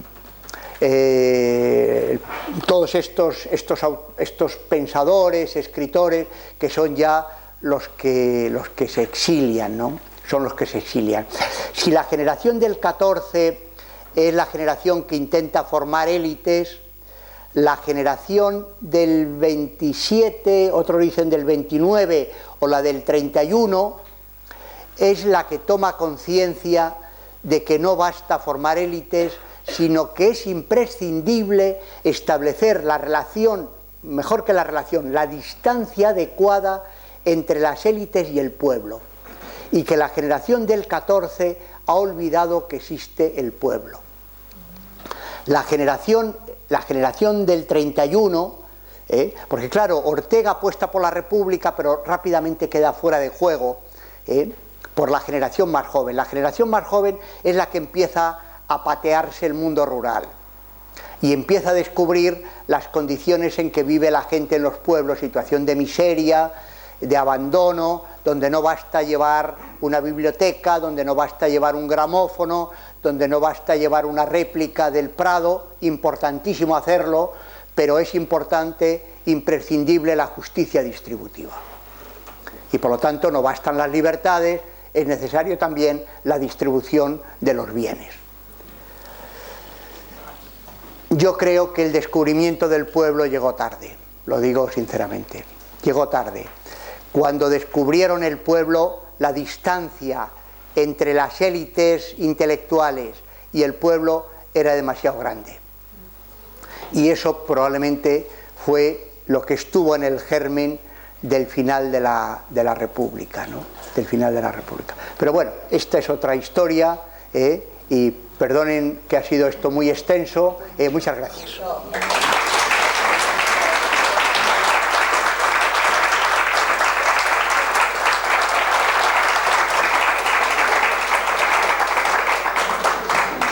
Muchísimas gracias.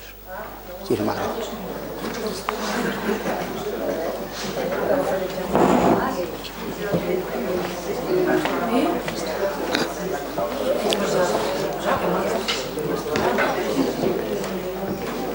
Si leen los diarios estos de las excursiones, se levantaban a las 4 de la mañana para hacerse la travesía del Guadarrama.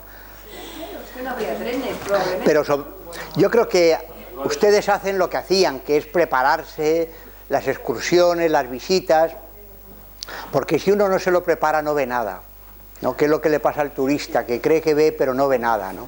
Así que para ver, uno ve lo que puede ver si lleva una buena formación. Por consiguiente, pues ellos se preparaban,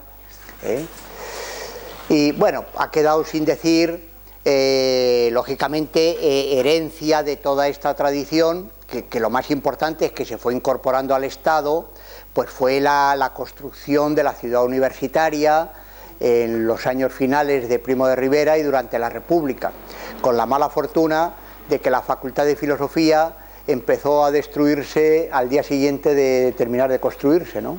Ahí está la gran vidriera del salón del hall del edificio de Filosofía, esta gran, digamos, metáfora de las humanidades, ¿no? Y ahí enseñaron, pues como se sabe, profesores insignes, que todos ellos se marcharon, desde Américo Castro, bueno, algunos quedaron, pero quedaron relegados, o en mala situación. Menéndez Pidal quedó por aquí, algunos de La Pesa quedó por aquí también, pero en fin, ya no tenía nada que ver lo que fue el Centro de Estudios Históricos, que por cierto no lo he nombrado, pero debe ser también reconocida como una de las instituciones importantes, ¿verdad? Todo este estudio que Menéndez Pidal llevó a cabo de toda la literatura popular medieval, toda la recuperación de la cultura popular. Claro, cuando luego se nos ha hablado de la España folclórica y de la España de la pandereta, y esto ha sido una deformación tan brutal, cuando el padre de Machado era un gran etnógrafo, recopilaban ahí en Segovia, ya que estaba Agapito Marazuela y todos estos grandes folcloristas. La palabra folclore, que se ha cargado de todas las connotaciones, era una palabra noble, porque hacía relación a lo que era la base de la cultura popular, que era la cultura oral, muchas veces desarrollada por mujeres, en un pueblo que tenía niveles de analfabetismo cultural muy alto, pero sin embargo que era gente que sabía hacer de todo, ¿no? Así que ha habido una generación después de la guerra yo creo que de mujeres fundamentalmente, que han sido el milagro de este país, que han hecho mucho más que los intelectuales quizá, y que los propios políticos, y que es la generación seguramente de mi abuela, y de estas mujeres que han sido fantásticas, porque de poco hacían mucho, ¿no? Yo creo que lo del milagro de los panes y los peces lo hacían cada día, ¿no? Era lo contrario de la concepción funcionalista a la que me he referido, ¿no? Era la recuperación de lo cotidiano, de la convivencia, de la familia. Y una cosa que no he dicho, que es importante también, es la base de la tradición comunal, de la tradición española que se ha roto, ¿no? No solo comunitaria, sino la base de esta tradición municipalista. Cuando los tecnócratas quieren eliminar pueblos porque dicen que son antieconómicos y tal, ¿no? Y claro, no comprenden lo que significa el vivir en un paisaje, en una tierra, que son concepciones que han durado hasta antes de ayer, ¿no? Como saben, Segovia llegaba hasta aquí, hasta Alcobendas, las que eran las sociedades de villa y tierra, ¿no? Las comunidades de villa y tierra, ¿no? Que eran propiedades comunales. Y por lo tanto, esta idea del municipalismo que ha sido tan importante, por eso Araceli Alarcón decía esto, ¿no? Que cuando la corrupción de los ayuntamientos es mucho peor que aquella que se produce contra un individuo, porque el ayuntamiento es el que representa al municipio, representa los bienes comunales, lo que la comunidad tiene, toda esta cultura, ¿verdad? Yo creo que podríamos habernos modernizado sin haber roto y sin haber perdido parte de nuestros valores, algunos de los cuales uno encuentra en los viajes a América, ¿no? No quiero tampoco idealizar, son países con muchas contradicciones, muchos problemas, pero hay algunos valores que uno ha reconocido, bueno, que uno ha vivido de niño y que a uno tiene que salir de España a los países americanos para reconocerlos. Pero bueno, nada más, que ya esto es muy largo, ¿eh? Disculpe, Nada, dígame. ¿hay alguna esperanza de que nuestros nietos tengan otra forma de vida? Bueno, vamos a ver, sin esperanza no hay vida, sin esperanza no hay vida. María Zambrano utilizaba una expresión que me parece muy sabia. Ella hablaba del hambre y la esperanza. O sea, solamente hay percepción de que uno tiene hambre si tiene esperanza de saciarla, ¿no? Pero solamente, por lo tanto, la esperanza se basa en que hay una carencia, por eso hay esperanza de mejora. Pero al mismo tiempo, la esperanza es la condición y el motor del ser humano, que es el único animal capaz de hacer proyectos, capaz de proponer, capaz de hacer propuestas. Entonces, pues quizá lo que está pasando un poquito ahora en España es la recuperación de este sentido comunal, ¿no?, de lo que es la recuperación del papel de la sociedad y no perder el sentido. Y probablemente la crisis que estamos teniendo es porque la ciencia ha creído que podía organizar todos los aspectos del ser humano y reducirle a una unidad de un sistema que se puede manejar por medio de programas informáticos, ¿no? Así que, bueno, la respuesta que puedo darle no puede ser más institucionista. Volvamos a la educación y no solo a la instrucción. Entonces, a veces también hay un deseo de convertir a los niños en caballos de carreras y hay una presión a veces sobre los educadores, porque si el niño no sabe leer a los 3 años ya piensa que va...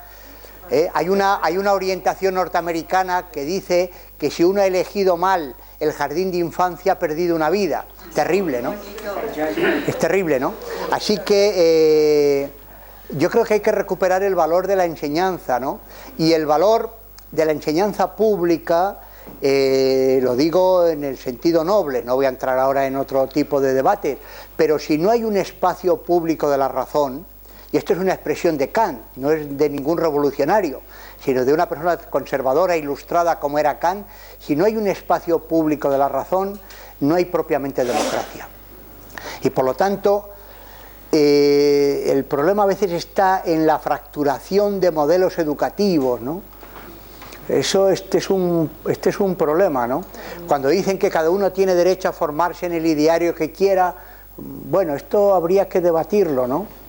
Habría que debatirlo, porque ¿sobre qué base se construye una sociedad suficientemente homogénea?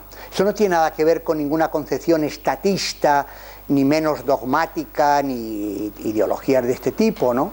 Pero también las grandes instituciones europeas, ya que miramos a Europa, son públicas.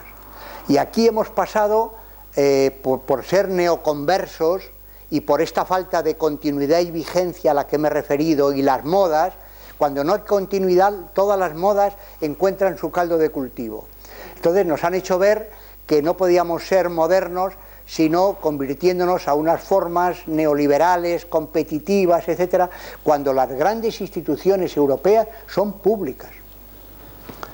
Incluso, bueno, y ahora que he estado en México, México tiene la UNAM, y la UNAM es la universidad nacional que marca de alguna manera la construcción de los estados mexicanos, pero en fin, podíamos ir a la Sorbonne. Oxford y Cambridge son privadas pero forman parte del sistema británico de educación. Las grandes universidades alemanas son todas públicas y, por cierto, las grandes universidades americanas, excepto media docena, son también públicas. Entonces aquí hemos troceado tanto el sistema educativo que esto, yo creo, dificulta en cierta manera una base de homogeneidad en la construcción de una... Pero esto, bueno, esto es una opinión que puede ser discutible o hay que matizar, ¿no? Pero esto tiene que ver un poco con el tema de la esperanza, ¿no? Ya, gracias. Y luego recuperar el aprecio por España, ¿no? Pero es que cuando uno lee, los verdaderos patriotas eran perdón. Un momentito, perdón. Yo quería preguntarte si hay otra persona de todo. En el Reina Sofía yo vi una exposición sobre la institución libre de enseñanza. Creo que era bastante buena, pero me sorprendió sobre todo una cosa, que los niños, cuando se terminaba la clase, en la propia clase tenían unas pequeñas taquillas donde dejaban sus libros, sus cuadernos y en general todo aquello que necesitaban para el estudio. Y me sorprendió porque yo siempre he estado contra la institución de los deberes, mala institución a mi juicio. Sí. Y entonces allí la institución libre de enseñanza, se terminaba la clase, se terminó el estudio y los niños a jugar, que también es necesario.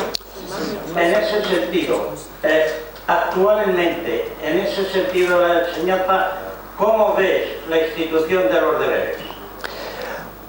Bueno, primero estoy de acuerdo con lo que ha expresado. Lo que pasa es que estamos en esta concepción puramente meritocrática y entonces a los niños les convertimos en caballos competitivos, ¿no? Y en esta trampa hemos ido cayendo y superarla va a ser difícil, pero yo creo que para eso están un poco los consejos escolares y la relación entre profesores y padres, que bueno, se intentó con una de estas no sé cuántas leyes ha habido y ahora se ha vuelto a restringir, ¿no? Y por ahí es por donde puede ir, pero va a haber que vencer esta inercia de la meritocracia, ¿no?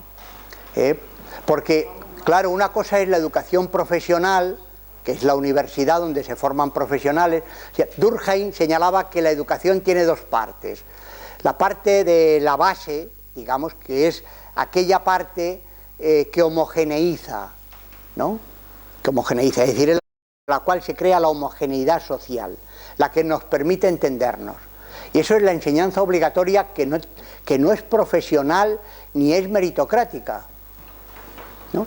Y luego sobre esa base es sobre la que se construye la pirámide, que es la que diferencia, que es la que especializa, puesto que necesitamos mecánicos, médicos, arquitectos, lo que sea, pero es sobre la base de la homogeneidad. Si queremos hacer del niño de 3 años un arquitecto, esto va irregular. Y entonces, claro, la institución que se basaba en la creación de hombres, o de personas, mejor dicho, como ha dicho, pues no creaba individuos competitivos, sino colaboradores. Pero hoy la idea de la colaboración se considera una idea blanda. Y más bien formamos para la competitividad, ¿no? Y la excelencia y todas estas cosas, ¿no? Pero eso son políticas educativas que se pueden modificar de acuerdo a los partidos que se eligen. Y esto no viene de ninguna instancia extrasocial. Y una cosa muy importante en relación con lo que ha dicho, que tiene que ver con una cosa que he dicho antes, la escuela como el espacio de una cultura, ¿no? O sea, un espacio de convivencia, y por eso los libros y la relación profesor-alumno, o sea, la escuela generaba una cultura de convivencia específica.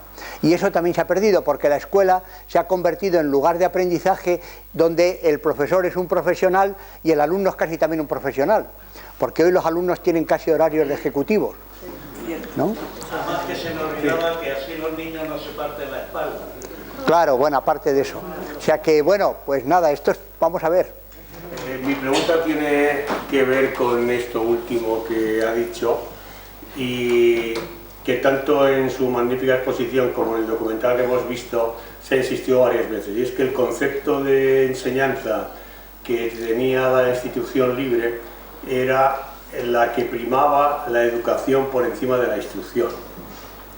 Yo recuerdo que en los años 80, cuando mis hijos empezaron a ir a la escuela, el discurso cambió totalmente.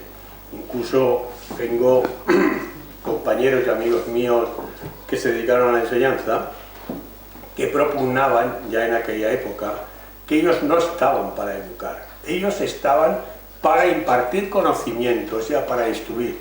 Y ese es un discurso que ha ido progresivamente cada vez a más en nuestra escuela y que yo creo que es uno de los grandes males de nuestra escuela. No sé qué opina de ello. Sí, estoy totalmente de acuerdo. Por eso me he referido a la Ley General de Educación, que fue una ley que se aprobó en un momento que era el final del franquismo, donde por una parte ellos querían modernizar la educación, pero no podían tocar todavía los principios del régimen. O sea, los principios de apostar por una concepción liberal o social liberal o como se quiera llamar. Entonces, lo que hicieron fue, dejaron todo a medias, o sea, y transformaron el viejo maestro, y ahora le voy a decir además otra cosa, le voy a decir otra cosa interesante de algunos casos particulares que ha habido, ¿no? Pero bueno, del viejo maestro, que podía ser conservador porque se había formado, pero era un maestro. Pero la Ley General de Educación, si recuerda, transformó al maestro en profesor de educación general básica, que le equiparaba en la sociología de las profesiones, le equiparaba a un técnico de grado medio, o sea, un arquitecto técnico, un ingeniero, y a un sargento. Estaba equiparado profesionalmente al sargento y al ayudante. Bueno, a los enfermeros le llamaron ayudantes técnicos sanitarios. Bueno, entonces esta idea técnica de transformación del maestro en un profesional se consideraba que era la modernización, que era perder la idea del viejo maestro de formación generalista para convertirle en un medio especialista. Y al sentirse medio especialista, dijo, pues yo ya no soy el maestro, soy el profesor de historia. Y a partir de ahí, yo creo, el tema de formación de profesores es un tema pendiente en la España democrática, por esto que he dicho antes, ¿no? Por el corte tan largo, ¿verdad? Por la difícil recuperación de una de las aportaciones más importantes que hemos hecho a Europa, que es toda esta reforma pedagógica, pero que como quedó interrumpida, la recuperación, como he dicho, necesita investigación y necesita incorporarla. Cuando hemos llegado a incorporarla, ya ese vacío lo han llenado otros modelos pedagógicos que son los que usted dice. Y ahora va a costar mucho, porque lo mismo, claro,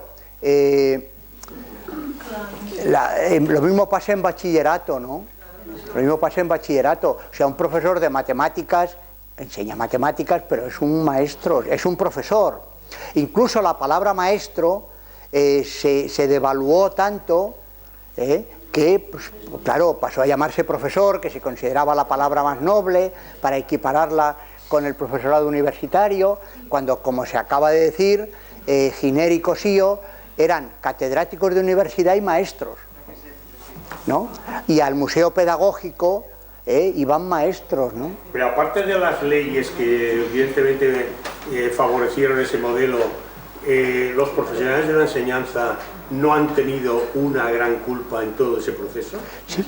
No, sí, ha sido toda una dinámica social. Bueno, por supuesto, hay responsabilidades individuales y gremiales, pero tiene que ver con el proceso y el modelo de modernización que hemos seguido, que ha sido sin raíces y sin tener modelos de referencia y estos modelos valiosos. Entonces, supuestamente, los modelos que en otros países había y que hemos imitado sin conocerlos suficientemente. Pero esto vale para la enseñanza y vale para los empresarios y para muchos profesionales.